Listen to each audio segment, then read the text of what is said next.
Hi అండి. మన ఇంటి మాటలు యూట్యూబ్ ఛానల్‌కి అయితే స్వాగతం అండి. మనం మార్నింగ్ అయితే టిఫిన్‌కి అయితే పూరి అది చేస్తూ ఉంటాం కదా! అలా చేసేటప్పుడు ఏంటంటే కొంచెం బొంబాయి రవ్వ, కొద్దిగా ఆయిల్, సాల్ట్ ఏసి ఇంకా వాటర్‌తో అయితే పూరీనైతే కలుపుకోండి. ఇలా కలుపుకుంటే ఏంటంటే హోటల్ స్టైల్‌లో పూరీలైతే గుల్లగా అయితే వస్తాయన్నమాట.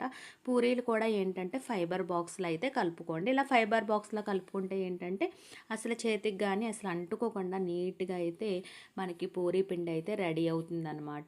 అలా రెడీ అయిన తర్వాత చూడండి పిండి ఇలా రెడీ అయిపోయింది కదా! ఇలా రెడీ అయిన తర్వాత మనమైతే ఒక ఫైబర్ బాక్స్‌లో ఒక 10 మినిట్స్ అయితే పిండిని స్టోర్ చేయండి. అలా చేస్తే ఏంటంటే పిండి కొంచెం సేపు నాని పూరీలైతే చాలా గుల్లగా అయితే వస్తాయన్నమాట. పూరీలు కూడా ఎప్పుడు చిన్న చిన్నగా చేసుకోవాలి. అలా చేసుకుంటే పూరీలైతే చాలా బాగా ఉబ్బుతాయన్నమాట. చూడండి చాలా బాగున్నాయి. ఇంకా పూరీలు బంగాళదుంప కుర్మా అయితే రెడీ అయిపోయిందనమాట.